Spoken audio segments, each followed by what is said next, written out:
In the void between systems, where light dies in silence and maps turn meaningless, lies null sector, a region so voided of stellar data it doesn't exist on any chart approved by Coalition Command. We were sent there not by discovery but by disappearance. A long-range science vessel, the Sibyl Accord, had gone dark in this dead quadrant, their last transmission corrupted and half-screamed. 5 words repeated before it fractured, it sees through time itself. No coordinates. No description. Only terror. And that was enough to send us. We were the Oblivion Wake, a deep-range salvage and recovery unit, blacklisted for insubordination but useful when no one else dared take a mission. 4 of us, each with more regrets than medals, drifted into null sector like dust into a well. What greeted us wasn't wreckage, but a station ancient, alien, and utterly wrong. It hovered at the fringe of gravitational collapse, feeding off the decaying orbit of a rogue planet. It wasn't transmitting. It wasn't rotating. It was simply waiting. Our sensors pinged wild. Geometry on the hull refused to align, like our systems couldn't interpret its shape. One of the engineers, Russell, joked that it was like trying to read a thought from a language no species ever spoke.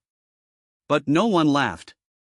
The air in the cabin grew heavier the closer we drew to its docking port. Static whispered in our comms, not in pulses, but in rhythm like breathing or counting. Docking was manual. The station didn't have any automated responses. No lights. No locks. Just an open chamber, as if it knew we were coming. As if it had opened itself like a wound. When our boots touched the station's interior, the silence wasn't silence. It was filled with absence, like something had been scraped out of reality. Every step felt heavier than the one before, not physically, but as if time itself resisted our presence. Then, the walls began to hum, not with light, but memory. Flashes of visions none of us could explain. Burning cities that never existed, galaxies forming in reverse, voices screaming backwards through centuries. I felt something crawl into my mind, not a presence but a thought too old to forget and too vast to remember. I wasn't alone in that. Carter dropped to his knees, whispering names he never knew. Russell stared into the dark corridor, claiming to see another version of himself walking backwards, eyes stitched shut. And beneath it all was the feeling that we weren't explorers anymore. We weren't even invaders. We were the virus, and this base was the immune system, slowly waking up to destroy us. Then came the door. At the end of a long corridor, a single chamber pulsed in anti-light, folding in and out of perception. And on the surface of the metal, something was moving, not crawling, not flowing, but shifting like it was deciding. I reached out, compelled by something I couldn't name. The metal was warm, breathing like skin. And then the door opened. Not outward, not inward, but through it. You think you're prepared for the unknown. You wear your suit. You calibrate your readings. You train your instincts. But nothing prepares you for the moment when reality begins to choose you, not the other way around. Past that door, everything changed. It wasn't a corridor anymore. It wasn't even a space. It was an intrusion. The air crackled with timelines bleeding together, and the station no longer followed the rules we had brought with us. It had its own logic, one written in pulses of thought, architecture shaped by cognition, not engineering. We stepped into a chamber that bent around our perception. The walls rippled when we looked away, like they were reacting to attention. Our lights dimmed, not from battery drain, but rejection. Whatever existed here, it fed off cognition. It drank awareness. You could feel it studying you, not as prey, not even as a threat. We were specimens, observed under layers of alien patience. And in that patience, I felt its intent. Not malicious, but inevitable. Carter spoke first, but his voice echoed wrong, delayed, reversed, like the station didn't want his words to form. He pointed to a central structure in the room, something like a dais, but it pulsed in impossible intervals. The longer you stared at it, the more it looked like it wasn't there. Russell tried to scan it, but his device exploded into static. What it displayed for a single frame before dying still haunts me, a neuron, huge, stretched across light years, pulsing with awareness.